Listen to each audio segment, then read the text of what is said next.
La première fois que j'étais ici, c'était à Aléa 2000.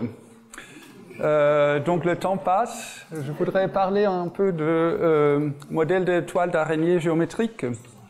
C'est un travail qui fait en collaboration avec Augustin Lafay, un thésard que j'ai eu en commun avec Azad Gaïnutdinov, qui lui est à Tours. Et Augustin, il est parti faire un postdoc à Helsinki. Entre-temps. Donc, je voudrais commencer avec un peu de contexte. Est-ce que tu as un moyen d'éteindre l'éclairage qui est sur l'écran directement? J'aimerais bien. Ah. Voilà, donc on commence. Toile d'araignée. Alors, donc le contexte, c'est on part des modèles de boucles. Les modèles de boucles, ce sont des modèles de courbes en deux dimensions qui, à l'origine, sont définis sur un graphe. Et ensuite, on envoie la taille de cette graphe à l'infini. Les physiciens s'intéressent à ces modèles parce que ça peut décrire, dans certains cas, des polymères ou des parois dans des modèles de spin. Et il existe aussi des applications quantiques liées à l'effet Hall quantique. Si on considère ces mêmes modèles sur un réseau, il y a des propriétés intéressantes. Typiquement, on peut s'arranger pour avoir l'intégrabilité quantique. Il y a aussi un lien entre les algèbres sous-jacentes, comme l'algèbre Temperley-Libs, et les théories de nœuds. Il y a des algèbres cellulaires, il y a les théories de catégories. Et surtout, pour les probabilistes, ces modèles dans la limite continue peuvent être décrits directement en utilisant des techniques d'évolution de Schramm-Loewner ou l'ensemble des boucles conformes. Et les physiciens traditionnellement utilisent les théories quantiques de champ, donc les théories conformes notamment. Donc, je vais essayer de vous définir les modèles qui nous intéressent. Donc, vous pouvez prendre ce graphe-là, c'est un réseau hexagonal. Et sur ces arêtes, on va colorier certaines arêtes en rouge, de manière à ce que chaque sommet soit adjacent à 0 ou 2 arêtes coloriées. Donc, du coup, on va former un système de cycles que les physiciens aiment bien appeler des boucles, même si les théoriciens des graphes n'aiment pas trop. Et donc, on va définir donc une fonction génératrice ou une fonction de partition, si vous voulez, en donnant un poids statistique x par arête qui est coloriée. Et on pourrait mettre d'autres poids locaux aussi si les graphes sous-jacents étaient plus compliqués, mais ce n'est pas le cas ici. Et surtout, on voudrait mettre un poids non local qui est n par boucle. Donc ici, il y a 6 boucles. Donc il y a n puissance 6 et x puissance un nombre assez grand, une trentaine probablement. Et ce qu'on peut constater, c'est que si ce poids de boucle est numériquement inférieur ou égal à 2, on va pouvoir s'arranger pour ajuster x pour atteindre un point critique où ces boucles vont former un ensemble qui a l'invariance conforme et où les fonctions de corrélation décroissent comme des lois de puissance. Dans certains cas, des lois de puissance fois des logarithmes, ça c'est quelque chose d'un peu plus nouveau, mais dont je ne vais pas parler beaucoup. Donc ce poids x critique, c'est le plus petit x tel que quand je commence à augmenter x à partir de 0, il existe dans la limite d'un très grand graphe une boucle de taille infinie qui va apparaître. Donc il y a ce premier point critique qu'on appelle le point critique dilué. Et si on augmente x au-delà de ça, on va automatiquement être propulsé dans le sens du groupe de renormalisation vers un autre point fixe où l'ensemble des boucles vont couvrir une fraction finie du réseau, et ça s'appelle la phase dense. Alors, en physique, l'étude de ce modèle a une tradition qui va qui commence dans les années 80, tout au début, même un tout petit peu avant. Et on voit ça dans la limite continue comme un champ bosonique compactifié, et ça se décrit avec ce qu'on appelle le gaz de Coulomb. Un exemple particulier des théories conformes de champ. Et d'un point de vue de physicien, SLE kappa va plus ou moins revenir à décrire la même chose, mais d'une manière, comme vous savez, très différente. Je voudrais maintenant quitter ces modèles, parce que je voudrais faire quelque chose d'autre. Je voudrais faire des toiles d'araignée à la place. Et donc, la manière dont ça se fait, c'est de généraliser le modèle qu'on vient de voir, en permettant aussi des points de bifurcation avec certains poids, et encore avec des règles topologiques pour donner certains poids par configuration. Et je voudrais savoir quelles sont les propriétés du nouveau modèle et quels sont les comportements critiques possibles. Il y a quelques motivations pour étudier ça. Notamment si on revient aux parois de domaine dans les modèles de spin, on peut regarder, pour le premier modèle de boucle, ça serait bien de regarder un modèle d'Ising où les boucles forment des parois entre des domaines de spin plus et des spin moins. Mais si je prends à présent un modèle où il y a 3 états possibles, par exemple rouge, bleu et vert, il existe donc des sommets où rouge, bleu et vert se rencontrent, et si je vais regarder les parois, entre chaque couleur, chaque paire de couleurs, il va y avoir des points de bifurcation.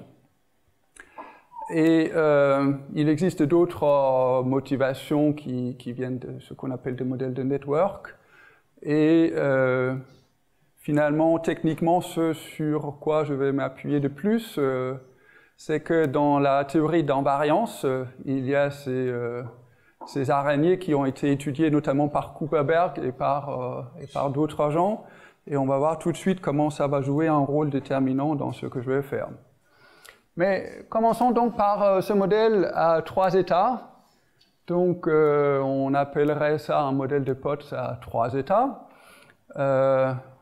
C'est une généralisation du modèle d'Ising où il y a simplement 3 états possibles par spin, rouge, bleu et vert. Et il va y avoir une énergie qui va favoriser, selon la température, avec une certaine prépondérance, que 2 voisins soient de la même couleur. Maintenant, je montre ici sur le tableau 2 configurations d'un système assez grand, où je regarde 2 environnements A et B, des tailles intermédiaires entre la maille du réseau et la taille du système. Et dans l'image que vous avez en haut, vous voyez qu'il y a un amas de rouge qui connecte A à B, et il y a aussi un amas bleu qui connecte A à B. Et si je regarde un peu symboliquement à droite comment sont les parois entre les couleurs différentes, je vois que cette mousse de parois peut devenir très fine parce que rouge pourrait être immédiatement adjacent à bleu. D'accord? Donc cette paroi est donc fine dans ce sens-là. Si je compare ça avec l'autre image, j'ai 2 amas bleus distincts, donc qui se rencontrent jamais, qui connectent A à B. Et donc la mousse de rouge, bleu et vert qui se trouve entre ces 2 amas peut pas être parfaitement fine parce que bleu n'a pas le droit d'être voisin à bleu. Si c'était le cas, ça ne serait pas 2 amas bleus distincts, mais un seul amas bleu qui connecterait A et B. Et donc j'appellerais ça donc une paroi épaisse. Et ce qu'on peut constater dans des expériences numériques, c'est que quand j'éloigne A de B, et quand je calcule la probabilité qu'il existe donc une paroi fine ou épaisse, comme défini tout à l'heure, la probabilité va décroître algébriquement avec des exposants qui ne sont pas les mêmes pour la première et la deuxième situation. Et le but ultime, ça serait de donner la valeur analytique de ces exposants. On a réussi à le deviner numériquement, mais ce n'est pas suffisant. Alors, donc, côté physique, je me demande donc comment on peut définir un modèle joli pour l'étoile d'araignée sur le réseau. Quelles sont les dimensions fractales des objets qu'on vient de voir et d'autres. Et côté mathématique, je m'intéresse à une construction algébrique qui peut décrire ces bifurcations. Il s'avère en fait que le modèle de boucle, le premier modèle que j'ai défini, a une symétrie de groupe quantique UQSL2. Pour des raisons techniques, Q va toujours apparaître comme moins Q ici, mais c'est un détail. Et on pourrait se demander si c'est possible de laisser derrière nous UQSL2 et faire UQSLN avec n plus grand que 2. Et l'énigme ici, c'est que à l'intérieur d'un disque, au lieu de connecter des brins comme sur l'image de gauche, on pourrait imaginer de les connecter comme à droite. On va devenir plus familier avec ce dessin au fur et à mesure que j'avance. Donc, je vais essayer de me focaliser sur ce qu'on appelle l'araignée de Kuperberg de type A2, qui va s'avérer avoir une symétrie UQSL3. Et donc, pour revenir donc juste à la définition du modèle, l'idée, c'est de toujours prendre le même réseau hexagonal qu'on avait tout à l'heure, et maintenant simplement permettre d'avoir des sommets qui sont de degré 3. D'accord? Donc, un sommet peut maintenant être adjacent à 0, 2 ou 3 arêtes rouges coloriées. En plus, je vais orienter les arêtes de manière à ce qu'à chaque bifurcation, soit il y a 3 flèches qui rentrent ou 3 flèches qui sortent. Et ça va ressembler à ceci. Donc ici, vous avez votre réseau hexagonal. Et vous voyez qu'ici, il y a 2 points de bifurcation qui sont dessinés, donc de degré 3. Et en plus, les arêtes sont orientées, donc l'orientation, tant que c'est de valence 2, va juste suivre le graphe abstrait que j'ai dessiné à droite. Et donc, il y a un point de bifurcation qui va éjecter, donc qui va être une source de 3 arêtes. Et il y a une autre bifurcation où il y a 3 arêtes qui vont rentrer dedans. Donc, si je laisse le réseau, et si je désigne juste comme en tant que graphe abstrait, cette même configuration, ça va donner l'image qui se trouve à votre droite. Un peu plus tard, j'aurai besoin de pouvoir parcourir le réseau dans un certain sens, et c'est pour cette raison qu'il existe une flèche à gauche qui montre quelle direction est vers le haut. On va voir plus tard pourquoi c'est important. Donc ces graphes sont donc planaires,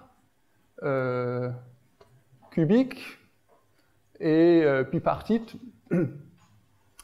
et fermés dans le sens où il n'y a pas de point de défaut, il n'y a pas un point où on a une adjacence de 1. Est-ce que l'orientation sur les boucles, elle doit respecter l'orientation vers le haut, parce qu'elles sont des... Non, non, pas du tout. Par exemple, ici, on commence vers le bas. D'accord?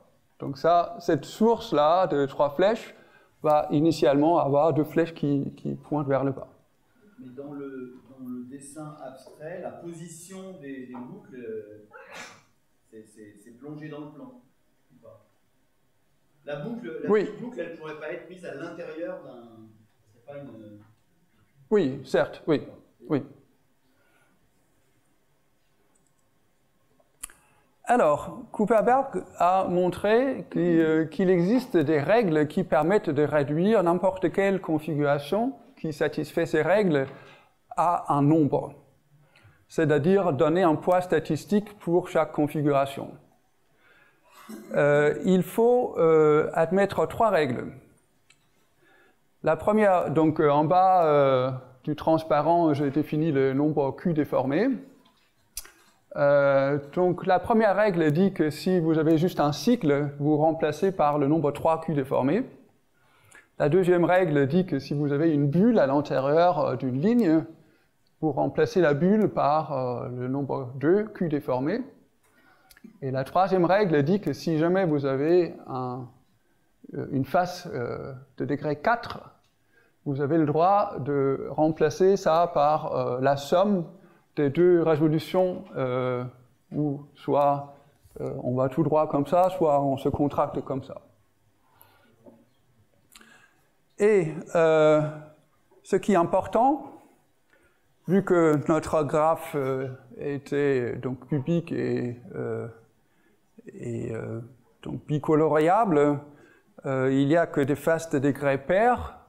Et ce qu'on peut montrer très facilement en utilisant la relation d'Euler, c'est de montrer que pour que ça reste planaire, il existe toujours une face qui est soit de degré 4 ou 2 ou 0, ce qui correspond aux 3 règles. Ça veut dire qu'on peut toujours réduire.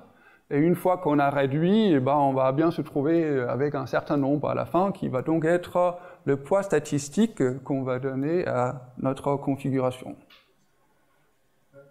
Les règles de grande phase et les orientations. Et évidemment, je n'ai pas écrit toutes les règles possibles parce qu'on peut aussi renverser toutes les flèches. Et on a aussi le droit de tourner le diagramme. Et donc finalement, je peux donc définir mon modèle de toile d'araignée. Donc il faut donc prendre notre réseau hexagonal H. Il faut faire une somme sur toutes les configurations possibles où le degré de chaque sommet est 0, 2 ou 3. On va donner des poids locaux et on va donner des poids non locaux. Les poids locaux vont être tels que chaque arête coloriée va porter un poids x1 ou x2, selon si l'orientation de cette arête est vers le haut ou vers le bas, en projetant sur la direction préférée qui était la flèche ici à gauche. Vous voyez que le réseau est tourné tel que on a toujours une projection positive ou négative sur cette direction, donc ça va être une arête vers le haut ou vers le bas.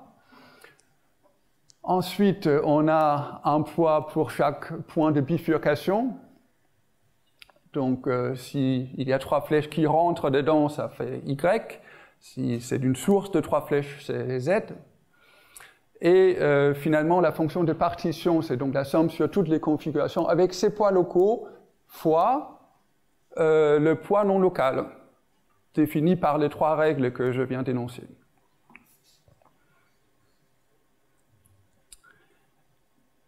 Voilà, donc ça c'est le modèle.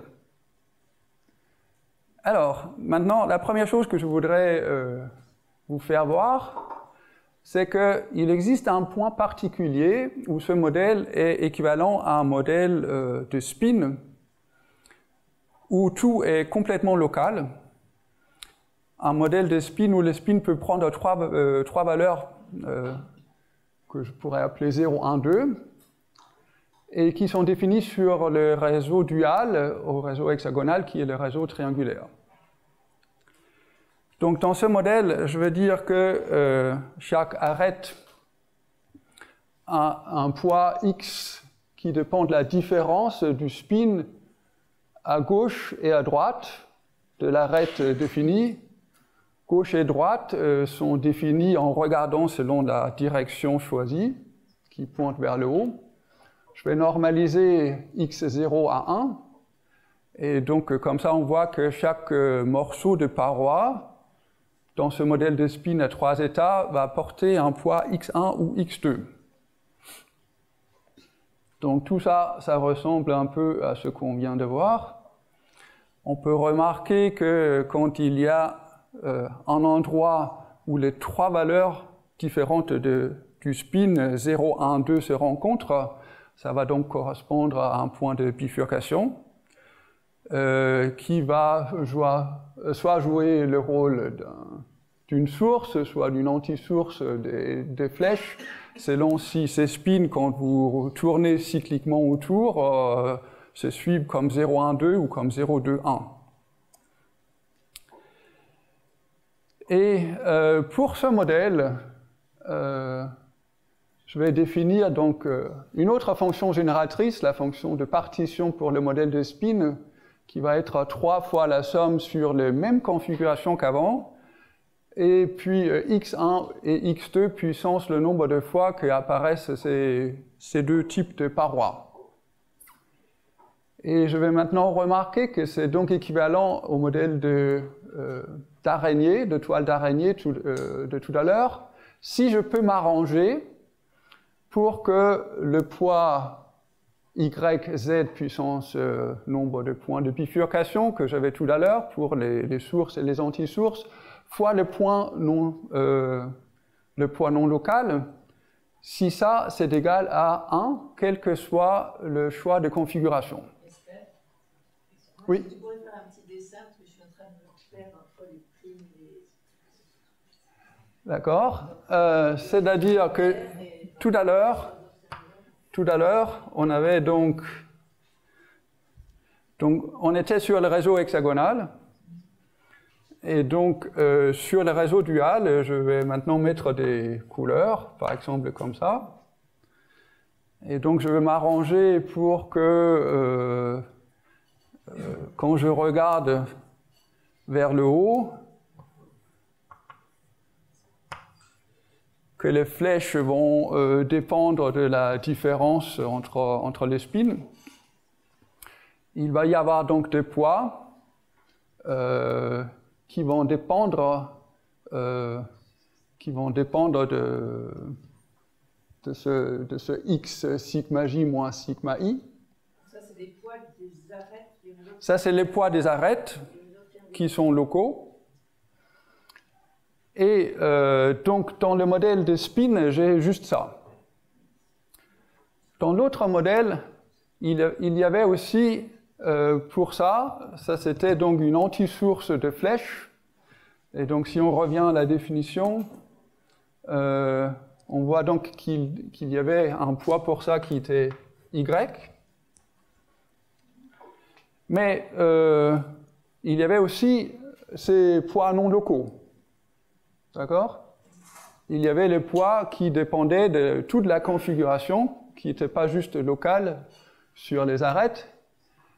Et maintenant, la remarque que je vais faire, c'est donc que la fonction génératrice qui se trouve là, pour le modèle avec les poids non locaux et les Y et Z, je prétends que ce Z est égal à ce Z spin là, à condition que j'arrive à trouver une valeur particulière de petit q qui définissait donc mes nombres q déformés, pour que les deux derniers facteurs que vous trouvez dans cette expression-là soient toujours égaux à 1, quelle que soit la configuration C. Est-ce que c'est clair maintenant? Donc, finalement, le réseau dual, on ne voit pas vraiment, tu mets juste des spins sur les faces de ton réseau hexagonal. Oui. Oui, tu peux. Est-ce que tu notes grand K comme suisse? K, c'est Kuperberg. C'est pour rendre honneur à Kuperberg qui a inventé cet objet combinatoire. D'accord, donc maintenant je vais prouver cette affirmation. Donc je prétends que la bonne valeur de petit q à prendre, c'est cette 8e racine de l'unité. Et y et z, on a vu qu'il y a le même nombre de sources et d'antisources. Donc le seul paramètre qui peut être intéressant ici, c'est y fois z. Et ce paramètre, il faut prendre à 1 sur racine de 2. Si je fais ça, et si j'opère maintenant une petite redéfinition dans laquelle les paramètres y et z sont intégrés dans chaque sommet que vous voyez à gauche, et si j'utilise à présent que pour ce petit q, que 3q déformé va être à 1 et 2q déformé, ça va être à racine de 2, si j'ai réécrit mes trois règles, je trouve maintenant que le poids d'une boucle c'est 1, le poids d'une bulle c'est égal à 1 aussi, parce que j'ai absorbé mon racine de 2 à l'intérieur de yz qui était 1 sur racine de 2. Et la troisième règle, où il y a 4 absorptions de poids dans les 4 sommets ici, ça va être 1 carré égale 1 demi fois quelque chose, plus 1 demi fois quelque chose. Et ce que vous pouvez constater, c'est que ces règles-là sont probabilistes, c'est-à-dire qu'il y a le même poids à gauche et à droite, 1 égale 1, 1 égale à 1, et 1 égale à 1 demi plus 1 demi. Et ça veut dire que si je fais des réductions successives, à la fin, je vais conserver tout et j'ai toujours un poids de 1 à la fin. Ce qui veut dire que j'ai bien atteint mon but, que le produit des deux derniers facteurs ici va être toujours 1. Et donc, du coup, l'équivalence est établie. Fin de la preuve. Alors, je vais juste flasher très vite que c'est possible de généraliser ce modèle à un modèle qui a une symétrie de UQSLN. Dans ce cas-là, il faut regarder, il faut admettre qu'il y a une sorte de flot entier le long de chaque arrêt d'orienté. Malheureusement, ce modèle est un peu moins joli parce qu'il faut compliquer ça avec l'existence de certaines marques qui doivent se trouver sur les lignes. Et c'est pour cette raison que je vais vraiment juste vous montrer très vite que grâce à Curtis, Kamnitzer et Morrison, il existe donc un modèle qui peut faire ça, mais avec un peu plus de règles. Vous voyez qu'une boucle maintenant a un coefficient binomial Q déformé, pareil pour les bulles, mais après il faut d'autres règles, et notamment il faut des règles un peu méchantes pour passer les marques de gauche à droite. Et j'aimerais juste finir ça, donc maintenant je vous ai montré que ça existe, mais je vais revenir maintenant à considérer juste les cas n égale 2, le modèle de boucle, et n égale 3, le modèle de toile d'araignée qu'on a vu. Si je prends donc le modèle UQSLN qu'on vient de voir, si je mets là-dedans n égale 3, ça récupère bien le modèle que je viens de définir. Et pareil pour n égale 2, ça redonne le modèle de boucle. Et le résultat qu'on a obtenu pour ce modèle généralisé, c'est qu'il y a un point spécial où Q est d'une autre racine de l'unité et que dans ce cas-là, c'est toujours équivalent à un modèle de spin, maintenant avec des spins pouvant prendre n valeurs. Fin de cette petite parenthèse. Donc, maintenant, tout ça, c'était donc le point particulier. Et donc, pour ce point particulier, quand on a un modèle de spin avec n valeurs, je finis. Donc, par exemple, un modèle de Potts à 3 états, c'est bien connu qu'il existe des points critiques où ce système peut jouir de l'invariance conforme. Mais maintenant, on a plus de paramètres à notre disposition. On peut notamment faire varier le petit q. On peut aussi faire varier y et z. Et donc, on peut espérer que ces modèles de toile d'araignée possèdent une variété critique qui est plus grande. Et une partie de mon travail maintenant, c'est d'essayer de révéler si on peut trouver d'autres points critiques dans ce modèle. Oui. Excuse-moi, je réagis un petit peu à contre-temps. Je voulais savoir si jamais Q c'est une racine non primitive de l'unité, est-ce que tu as une interprétation par rapport à ton modèle ou... En fait, c'est une question qui peut-être plus difficile qu'il ne paraît. Ce qui se passe dans ces modèles pile qu'en Q est d'une racine de l'unité, c'est souvent qu'il existe des choses algébriques, les choses peuvent être non décomposables, etc. Donc ça peut en fait être plus compliqué quand Q est d'une racine de l'unité. L'équivalence ici, juste entre les fonctions génératrices, c'était pour une valeur racine d'unité très précise.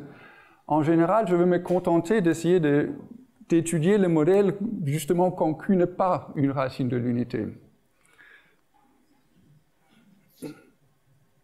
Donc, c'est-à-dire que Q est d'une valeur générique.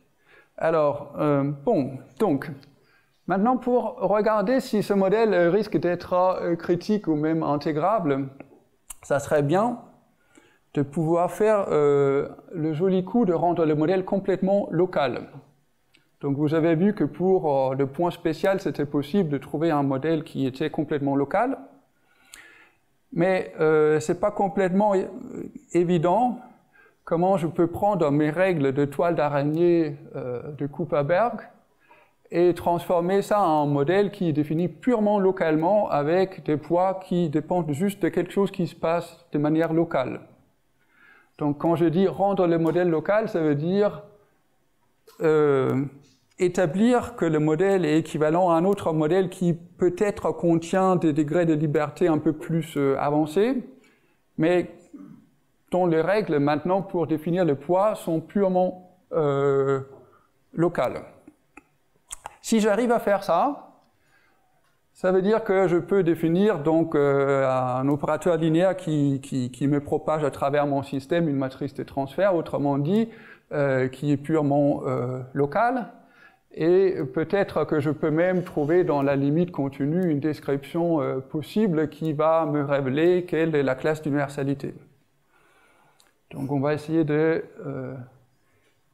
regarder un peu où ça va me mener. Donc l'idée de base ici, c'est de définir un modèle qui est le même modèle qu'avant, toujours les mêmes toiles d'araignée, mais où il y a des degrés de liberté en plus. Donc je vais décorer les arêtes avec des couleurs. Et l'existence de ces couleurs doit me permettre de redistribuer le point non local d'une manière locale. Avec la contrainte que si je fais la somme sur les couleurs que j'aurais introduites, il faut que je récupère le modèle que vous aviez au début. Et donc ce qui marche, c'est de faire quelque chose comme ceci. Donc je vais dessiner ici une petite configuration où vous voyez que maintenant les arêtes qui sont toujours orientées comme avant peuvent maintenant exister en 3 couleurs différentes, rouge, bleu et vert. Avec la contrainte que pour les sources et les antisources de flèches, il faut qu'il y ait 3 couleurs différentes qui se rencontrent. Il faudrait aussi que quand je suis sur une branche hors de bifurcation où tous les sommets sont de degré 2, il faudrait qu'à la fois l'orientation, donc les flèches, et la couleur soient conservées.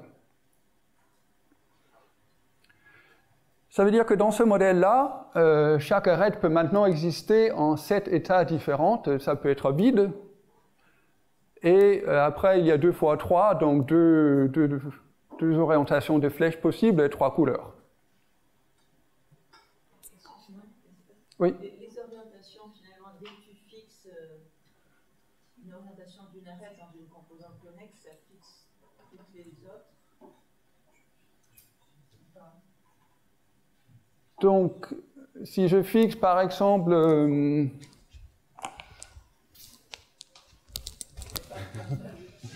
si je fixe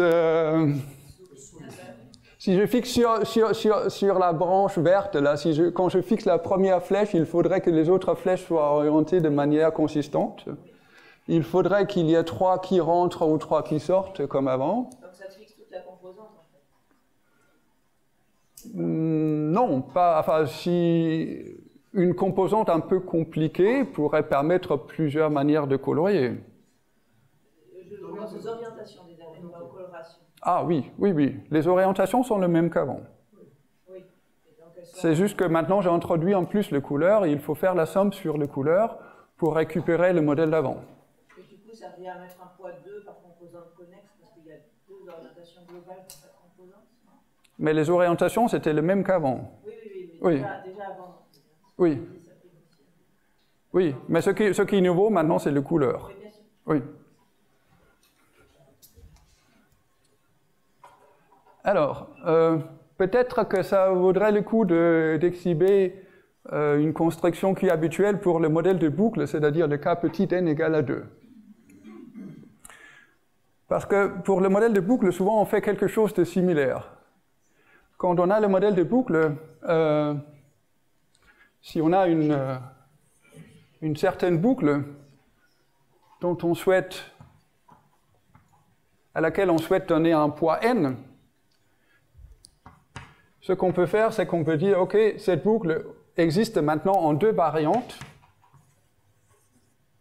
Traditionnellement, dans la littérature sur le modèle de boucle, on dit que ça, c'est des orientations pour les boucles. On va simplement décider que ces poids sont respectivement Q et Q inverse. Et après, on va stipuler que grand N, c'est Q plus Q inverse, et en d'autres mots, que c'est 2 Q déformés. Si on a ça, on peut rendre le poids complètement local, parce qu'on pourrait dire, bah, finalement, quand il y a localement une boucle qui tourne en angle alpha, il faut juste donner à ça le poids local Q puissance alpha sur 2pi, parce qu'une boucle qui est orientée dans le sens trigo va tourner 2pi plus à gauche qu'à droite, donc je récupère bien mon Q au total, et mon Q inverse pour l'orientation opposée. OK? Donc, ça c'est quelque chose qui marche bien pour le modèle de boucle. C'est-à-dire, sur un réseau hexagonal, il faut donc donner des poids... Mince.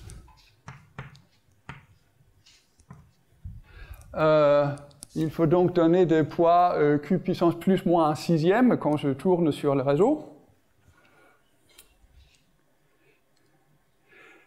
Et ce qui est un peu désagréable, c'est que ici, j'ai dit qu'il fallait orienter les boucles. Et ça fait trop penser aux flèches que j'avais tout à l'heure. Il faut plutôt voir les 2 orientations d'une boucle comme l'équivalent des 3 couleurs que j'avais avant. C'est-à-dire, pour que ça soit vraiment analogue, il aurait fallu dire que ça c'est d'une boucle bleue et ça c'est d'une boucle rouge.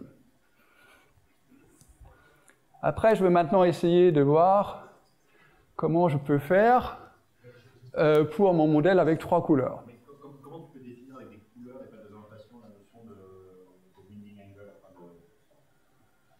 angle, Oui, c'est une bonne question.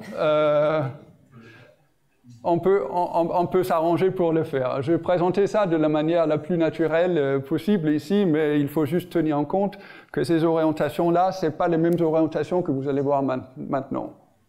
Les orientations, maintenant, ça va être, ce rôle va être joué par les couleurs. Donc, quand tu utilises les couleurs à la place des arêtes, tu vas définir le winding angle toujours d'un contextual, disons. Et sauf qu'il y a une valeur de θ fois constante de la couleur, non? Parce que tu es planaire, donc tu peux toujours dire que c'est tout. Oui, oui, je pense qu'André a trouvé l'astuce. Donc, tout va très bien, tout va très bien. Mais on va s'intéresser à la place à ce modèle ici, d'accord? Donc, maintenant, il y a trois couleurs sur les arêtes. S'il n'y avait jamais de bifurcation, ça serait relativement aisé de voir comment il faut faire. Parce que 3 Q déformés, je peux écrire comme Q au carré plus 1 sur Q au carré. Et je pourrais dessiner, comme vous voyez dans la formule, de dire que Q au carré, ça doit être la contribution rouge d'une boucle. 1, ça doit être la contribution bleue, et 1 sur Q au carré, ça doit être la contribution verte. Et du coup, je vais simplement m'arranger pour que quand je tourne à gauche sur une boucle rouge, je récupère donc un sixième de ce qu'il faut pour produire le Q au carré. Et pareil pour bleu et vert, c'est-à-dire il n'y a pas de poids pour tourner pour le bleu, mais pour le rouge et le vert, il y a ces facteurs de Q puissance plus ou moins un tiers, dépendant à la fois de la couleur et si je tourne à gauche et à droite. Très bien. En plus, ça multiplie les poids locaux qui sont juste les poids X pour chaque arête. Mais évidemment, ce n'est pas tout, parce que il y a aussi les bifurcations. Et maintenant, je prétends que pour les bifurcations, il faut prendre les poids que vous voyez ici sur ce transparent-là. Il faut prendre les Q puissance plus ou moins un sixième. Et je voudrais essayer, dans le temps qui me reste, au moins de vous convaincre pourquoi ces poids de Q sont les bons à prendre. Et en plus, ça multiplie donc 3 demi-arêtes avec poids X, et ça multiplie des poids Z ou Y selon le cas, si c'est d'une source ou une anti-source de flèche. Par exemple, comment je vais me débrouiller pour retrouver la règle qui me permet de retirer une bulle, c'est-à-dire un polygone de degré 2. Admettons par exemple que les pattes externes soient rouges. Dans ce cas-là, dans le modèle avec les couleurs, je vais avoir une somme, parce que je peux mettre deux choix de couleurs, vert et bleu, à l'intérieur. Et si je regarde bien quelles étaient mes puissances de Q puissance plus moins un sixième et qui étaient associées à ces bifurcations de trois couleurs, vous voyez que ça va donner le petit bilan que j'ai dessiné ici à droite. Et si je fais la somme sur le 2, ça me donne bien le nombre de Q déformés. Donc ça veut dire que la règle numéro 2 de Kuperberg était bien respectée. Et maintenant, on s'attaque à la règle numéro 3. Alors là, il faudrait dessiner plusieurs choses selon les orientations et selon les choix de couleurs sur les pattes externes. Je montre juste un exemple. Si les pattes externes, les 4 pattes externes sont vertes, dans ce cas-là, je vais avoir sur la boucle intermédiaire rouge-bleu 2 choix de couleurs. Et si j'attribue de nouveau les facteurs de Q, je peux constater que ça donne le même poids que sur le diagramme à droite. Donc là, il faut bien prendre en compte à la fois qu'on tourne, donc c'est-à-dire qu'il y avait des poids comme ça, et qu'il y a des bifurcations qui fait qu'il y avait des poids comme ça. Donc une fois qu'on a pris tout ça en compte, on voit que la règle pour éliminer les carrés sont bien satisfaites. Et d'autres couleurs et d'autres arrangements sur les pattes externes, ça marche pareil. Alors, une fois que j'ai ça, je peux maintenant étudier mon modèle en définissant une matrice de transfert locale. Et je peux avoir accès aux propriétés conformes en regardant le spectre de cette matrice de transfert sur un réseau fini que je prends successivement de plus en plus grand. La matrice de transfert est construite donc à partir de petits morceaux locaux qui soit me mènent de 2 pattes vers une patte, soit une patte vers 2 pattes. Et je peux l'écrire formellement comme ceci. Techniquement, c'est un entrelaceur du groupe quantique.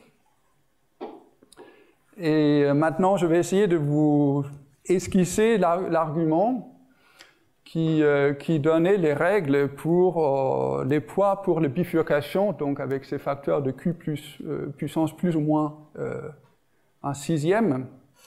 Donc si je prends maintenant une base pour le premier fondamental du QSL3 et pour son dual, je peux en fait relier les 7 états possibles qui se trouvent sur chaque arête à 3 couleurs de flèches qui pointent vers le haut ou vers le bas, ou une arête qui est vide. Et quand je fais ça, il faut bien prendre en compte le fait qu'il existe des poids pour tourner. Et ce que je vais faire, c'est que je vais déformer mon réseau pour que tout le monde soit, toutes les flèches soient remises à une position verticale. Maintenant, je vais maintenant regarder un petit morceau de la matrice de transfert, par exemple le T1 qui traverse donc de haut en bas un sommet sur le réseau hexagonal de cette forme-là de la lettre lambda. Je vais écrire devant chaque diagramme le poids local. Et maintenant, je vais me demander quel est le poids non local à mettre. Par exemple, je pourrais regarder le premier terme dans ce développement, c'est le terme difficile, ou un des 2 termes difficiles, où il y a bien une bifurcation. Et ce qu'il faut faire maintenant, c'est de construire certains entrelaceurs de l'action du groupe quantique UQSL3, qui s'appelle BW évaluation et co-évaluation, et dont les expressions suivent par des considérations de groupe quantique. Et par exemple, on peut remarquer maintenant que le premier terme sur le transparent précédent, en fait, c'est une composition du co-évaluation et de W. Donc maintenant, la partie que je mets un petit peu sous le tapis parce que le temps ne me le permet pas, c'est que c'est donc l'invariance sous l'action du groupe quantique de ces V, EV et co-EV suivent donc par des considérations d'invariance. Et une fois que j'exprime tout sous forme d'une matrice 9 x 3 qui agit donc entre l'espace avec 2 espaces et un seul espace pour traverser mon sommet choisi, je vais trouver une matrice comme ça, où il y a 6 entrées non nulles et dont les valeurs sont Q puissance plus ou moins 1/6. Et si on se demande maintenant si c'est familier, bah oui, c'est familier parce que c'est exactement les règles que j'avais énoncées tout à l'heure. Donc, le petit résumé de ça, c'est que des considérations de l'invariance sous le groupe quantique va me fixer ces poids pour les bifurcations qui étaient un ingrédient essentiel dans la définition de mon modèle. Et du coup, on peut maintenant calculer tous les éléments de la matrice de transfert et on pourrait même se dire que maintenant on veut diagonaliser la matrice de transfert, par exemple numériquement, sur une géométrie où on propage selon un cylindre avec une certaine circonférence. Il y a un résultat très connu des théories conformes de champ qui me dit que les effets de taille finie, lorsque je calcule le log de la fonction génératrice normalisée par le nombre de sommets, c'est-à-dire FL, c'est 1 sur volume log Z, pour un cylindre de circonférence L,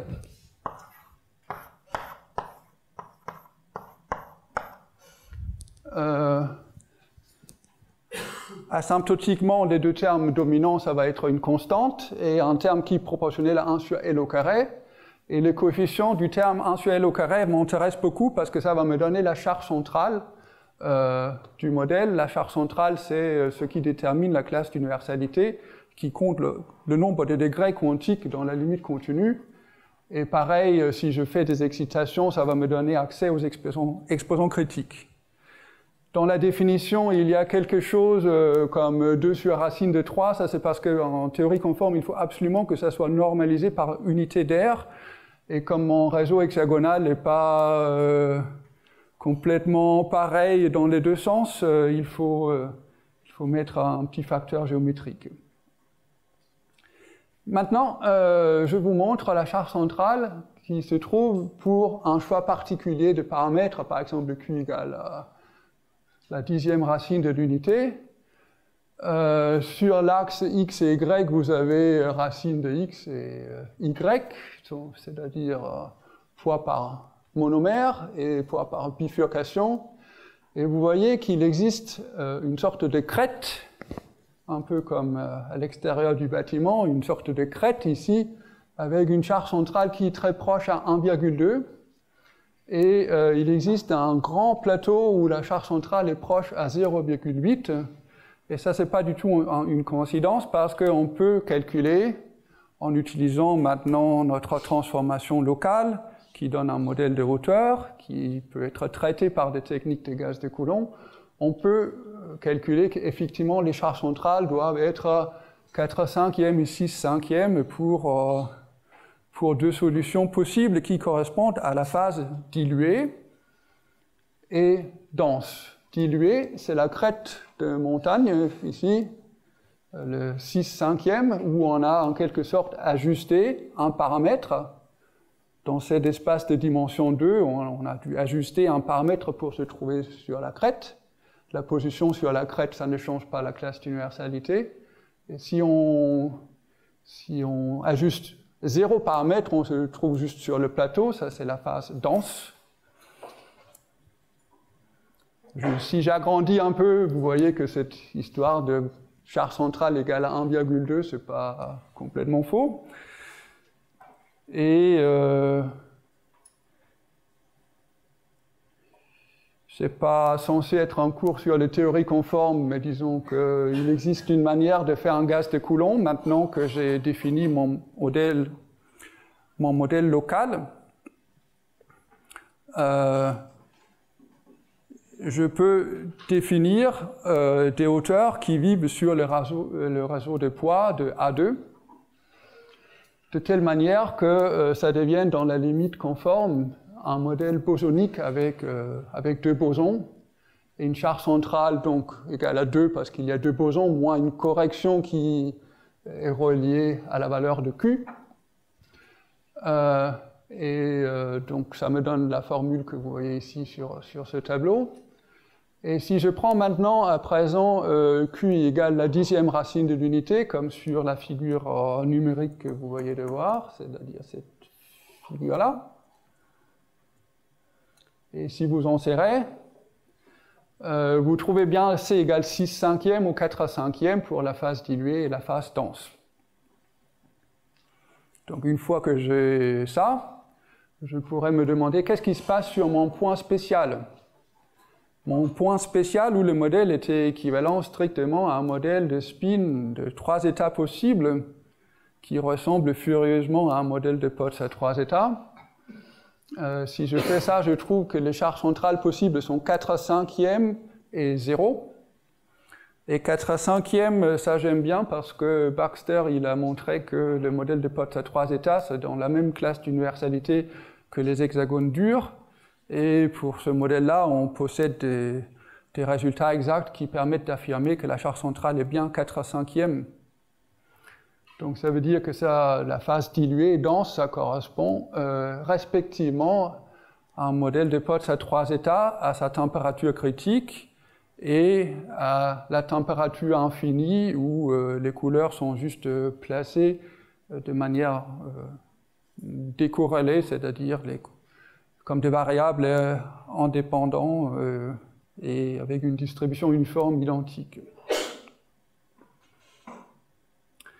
Alors, il me reste 3 minutes, donc du coup je vais aller très vite. On peut se demander qu'est-ce qui se passe donc au niveau de l'intégrabilité. Donc le modèle de Nienhaus est intégrable à la fois dans la phase dense et diluée, comme Baxter a montré. Et maintenant je vais élargir un petit peu mon domaine d'investigation parce qu'en fait pour les toiles d'araignée, je peux déjà en rang 2, je peux définir 3 modèles différents.